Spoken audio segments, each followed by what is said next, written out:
এই যে তুমি কাউকে ভালোবাসো, আর যদি সত্যি কাউকে ভালোবেসে থাকো তাহলে সেটা সাহস করে সবাইকে বলো, হ্যাঁ?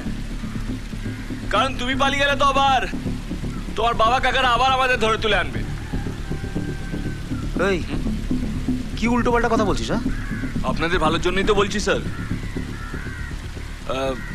এই যে আমরা তো সবাই কলকাতা চলে যাচ্ছি, বাড়ি ফাঁকা। এখনও যদি কারোর সঙ্গে পালিয়ে যায় তাহলে দোষটা তো হবে পরের ছেলের। সেই জন্যই জেনে নিলাম কেউ আছে কিনা। এক মিনিট, এই যে কেউ নেই তো তোমার? এই আমাদের বাড়ির মেয়ের সম্পর্কে আর একটা উল্টো পাল্টা কথা বললে গলা টিপে খুন করে রেখে দেবো। আপনাদের বাড়ির মেয়ের জন্যই আমাদের কপালে এত দুঃখ।